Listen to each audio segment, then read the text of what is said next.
خاتون نبی علیہ السلام کے پاس آئی، اے اللہ کے حبیب صلی اللہ علیہ وسلم، مجھ سے بڑا گناہ سرزد ہو گیا۔ نبی علیہ السلام نے چہرہ انور دوسری طرف کر لیا، وہ ادھر سے آ کر اس نے پھر یہی بات کی۔ نبی علیہ السلام نے چہرہ انور پھر اور طرف کر لیا، اس نے پھر آ کر یہی بات کہی۔ پھر نبی علیہ السلام چہرہ انور چوتھی طرف کر لیا، اس نے پھر آ کر یہی بات کا اقرار کیا کہ مجھ سے بڑا گناہ سرزد ہو گیا ہے۔ اصل میں نبی علیہ السلام اس سے 4 مرتبہ کہلوانا چاہتے تھے، اگر ایک دفعہ کہتی تو کام معاف ہو جاتا۔ اب چونکہ اس نے 4 مرتبہ گواہی دے دی تھی تو نبی علیہ السلام نے فرمایا کہ تجھے کوئی شک ہو گیا ہوگا، وہم ہو گیا ہوگا۔ اس نے کہا اللہ کے نبی صلی اللہ علیہ وسلم، وہم والی کوئی بات نہیں، میں نے بڑا گناہ کیا اور اس وقت بچہ میرے پیٹ میں پل رہا ہے، میں بچے کی ماں بننے والی ہوں، کوئی شک والی بات نہیں ہے۔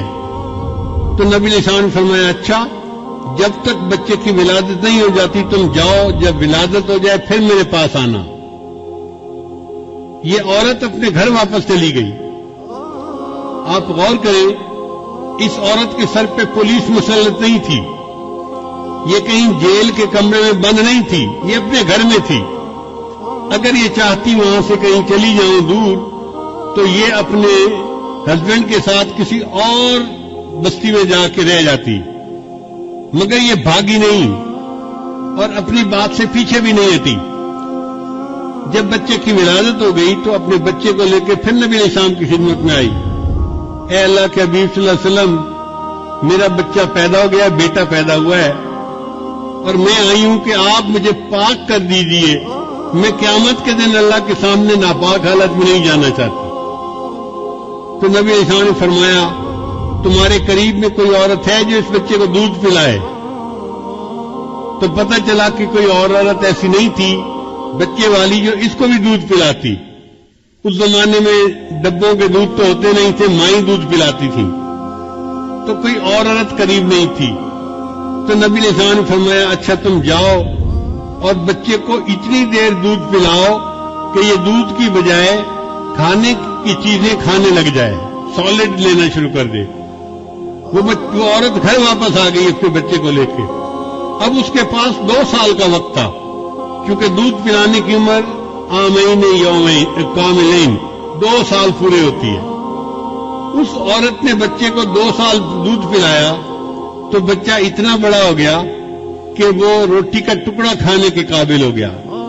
چنانچہ وہ اپنے بچے کو اس حال میں لائی کہ بچے کے ہاتھ میں روٹی کا ٹکڑا تھا اور بچہ روٹی کا ٹکڑا کھا رہا تھا۔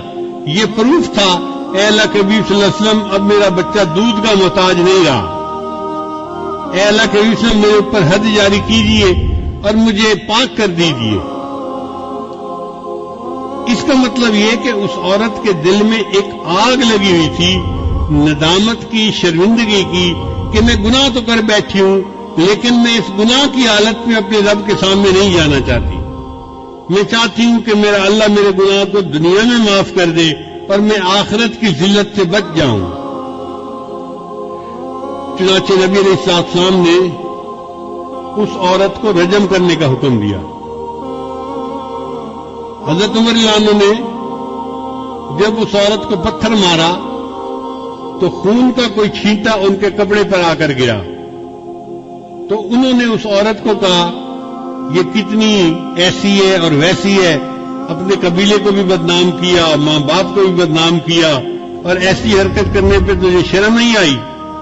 جب حضرت عمر رضی اللہ عنہ نے اس کو ڈانٹا تو نبی علیہ السلام نے فرمایا عمر اس کے بارے میں کوئی ایسی بات نہ کہو، لقد تابت توبتن، اس عورت نے ایسی سچی توبہ کی ہے، اس کی توبہ کے ثواب کو مدینہ شہر کے سب لوگوں میں تقسیم کر دیا جائے، اللہ سب کے گناہوں کو معاف کر دے۔